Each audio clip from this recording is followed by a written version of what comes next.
ಕರಜಗಿ ವಿದ್ಯುತ್ ಇಲಾಖೆಯಲ್ಲಿ ಖಾಸಗಿ ವ್ಯಕ್ತಿಗಳಿಂದ ಕೆಲಸ, ಲೈನ್ಮೆನ್ಗಳ ಅಮಾನತಿಗೆ ಕರವೇ ಆಗ್ರಹ. ನಮಸ್ಕಾರ, ಇದು ನೀವು ನೋಡ್ತಾ ಇದ್ದೀರಾ ನಿಮ್ಮ ನೆಚ್ಚಿನ ಟಾರ್ಗೆಟ್ ಟ್ರೂತ್. ನಾನು ನಿಮ್ಮ MJ. ಅಫ್ಜಲ್ಪುರ ತಾಲೂಕಿನಲ್ಲಿ ಖಾಸಗಿ ವ್ಯಕ್ತಿಗಳಿಂದ ಕರ್ತವ್ಯ ನಿರ್ವಹಿಸುತ್ತಿರುವ ಕರಜಗಿ ಪವರ್ಮ್ಯಾನ್ಗಳನ್ನು ಅಮಾನತು ಮಾಡಿ ಕಾನೂನು ಕ್ರಮ ಜರುಗಿಸಬೇಕು ಎಂದು ಕರ್ನಾಟಕ ರಕ್ಷಣಾ ವೇದಿಕೆಯ ತಾಲೂಕು ಅಧ್ಯಕ್ಷ ಗುರುದೇವ್ ಡಿ ಪೂಜಾರಿ ಆಗ್ರಹಿಸಿದರು.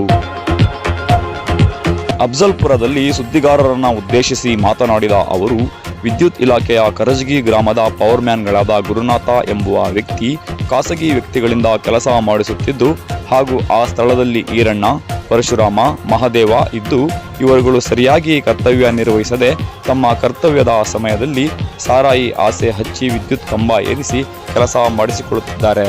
ಇದಕ್ಕೆ ಸಂಬಂಧಪಟ್ಟ ಅಗತ್ಯ ಸಾಕ್ಷಿ ಹಾಗೂ ಪುರಾವೆ, ವಿಡಿಯೋಗಳು, ಫೋಟೋಗಳಿವೆ. ಈ ರೀತಿಯಾಗಿ ಖಾಸಗಿ ವ್ಯಕ್ತಿಗಳಿಂದ ಕೆಲಸವನ್ನ ಮಾಡಿಸಿಕೊಳ್ಳುತ್ತಾರೆ. ಕರಜಗಿ ಪವರ್ಮ್ಯಾನ್ಗಳು ಸಾರ್ವಜನಿಕರಿಂದ ಪ್ರತಿಯೊಂದು ಕೆಲಸಕ್ಕೆ ಹಣ ವಸೂಲಿ ಮಾಡುತ್ತಾರೆ. ಸಾರ್ವಜನಿಕರು ಕೆಲಸದ ಬಗ್ಗೆ ವಿಚಾರಿಸಿದರೆ ಸ್ಪಂದನೆ ನೀಡದೆ ಏಕವಚನದಲ್ಲಿ ಮಾತನಾಡಿ ಗೂಂಡಾವರ್ತನೆ ತೋರುತ್ತಾರೆ.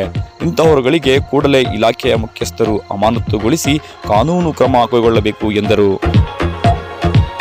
ಇನ್ನು ಈ ಸಂದರ್ಭದಲ್ಲಿ ಗುರುದೇವ್ ಪೂಜಾರಿ, ಸಿದ್ದರಾಮ ಸುಲ್ತಾನ್ಪುರ, ಬೈಲಪ್ಪ ಗೌರ, ಸೋಮನಾಥ ನಾಯ್ಕುಡಿ, ಜಗದೀಶ್ ತಳವಾರ್, ಪ್ರಮೋದ್ ಗಾಡಿವಡ್ಡರ ಸೇರಿದಂತೆ ಅನೇಕ ಗಣ್ಯರು ಉಪಸ್ಥಿತರಿದ್ದರು.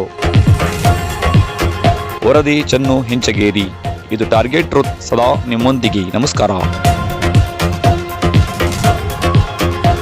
ಇವತ್ತು ನಮ್ಮ ಅಫ್ಜಲ್ಪುರ ತಾಲೂಕಿನ ಒಂದು ವಿದ್ಯುತ್ ಸರಬರಾಜು ಕಂಪ್ನಿ ಈ ಒಂದು KAB ಆಫೀಸ್ ನಲ್ಲಿ ಇವತ್ತು ನಾವು ಮನವಿ ಪತ್ರ ಕೊಡಲು ಬಂದಿರೋ ಉದ್ದೇಶ ಏನಂದ್ರೆ, ಇವತ್ತು ಏನು ಲೈನ್ಮನ್ ಪವರ್ಮ್ಯಾನ್ ಗಳಾಗಿರ್ತಕ್ಕಂತ ಎಲ್ಲರೂ ತಮ್ಮ ಕರ್ತವ್ಯವನ್ನು ನಿರ್ವಹಿಸ್ತಾ ಇದೆ.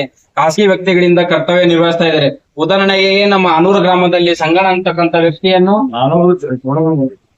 ನಮ್ಮ ಅನೂರು ಗ್ರಾಮದ ನಿವಾಸಿ ಸರ್ ಸಂಗಣ ಅಂತಕ್ಕಂಥವ್ರು, ಅವರು ಕೂಡ ಅವರಿಗೆ ಏರಿಸಿ ಅವ್ರ ಕೈನೇ ಮುರಿದೋದ, ಅದರ ಪರಿಹಾರ ಇಲ್ಲ, ಏನಿಲ್ಲ. ಇಂಥ ಹಲವಾರು ತಾಲೂಕಿನಾದ್ಯಂತ ಅಲ್ಲಿ ವಿವಿಧ ಹಳ್ಳಿಗಳಲ್ಲಿ ಹಲವಾರು ಆಗ್ತಾ ಇದಾವೆ. ಅದನ್ನು ಮರುಕಳಿಸಬಾರದು. ತಾವೇನದ ಅಂದ್ರ ತಾವು ಮುಖ್ಯ ಅಧಿಕಾರಿಗಳು ಕೂಡಲೇ ಅವರ ವಿರುದ್ಧ ಸೂಕ್ತ ಕ್ರಮ ಕೈಗೊಂಡು ಅವರಿಗೆ ಕಾನೂನಿನ ಕ್ರಮ ಕೈಗೊಂಡು ಅವರಿಗೆ ಅಮಾನತುಗೊಳಿಸಬೇಕಂತೇಳಿ ತಮ್ಮಲ್ಲಿ ವಿನಂತಿ ಪೂರ್ವಕ ನಾವು ಕೇಳ್ಕೊಳ್ತೇವೆ. ವಿಡಿಯೋನು ಕಳಿಸ್ರಿ, ನಿಮ್ಮ ಸಾಕ್ಷಿಗಳಲ್ಲ ಅವನು ತೋರಿ, ಅವನು ನಾವು ವೆರಿಫೈ ಮಾಡ್ತೀವಿ. ನಾವು ಇಬ್ಬರು ನಮ್ಮ ಶಾಖಾಧಿಕಾರಿಗಳು ಬೇಡ್ಕೊಂಡು ತಗೋತೀವಿ. ಉಲ್ಲಂಘನೆ ಮಾಡಿದಂದ್ರ ಎಷ್ಟು ಸಾಧ್ಯ ಆಗಿದೆ ಅಷ್ಟು ಶೀಘ್ರವಾಗಿ ಮಾಡ್ತೀವಿ. ಶೀಘ್ರವಾಗಿ ಇವತ್ತು ಮಾಡ್ಬೋದು, ಒಂದು ವಾರ. ಯಾಕಂದ್ರೆ ನಾವು ಒಂದು ವಾರದಾಗ ನಮ್ದು ಮತ್ತೆ ಕಾನೂನು ಹೋರಾಟ ಮಾಡ್ತೇವೆ. ಹೌದೌದು, ಅದ್ರ ಕಲಾಗಿ ನಾವು ದೊಡ್ಡ ಪ್ರಮಾಣದ ಹೋರಾಟ.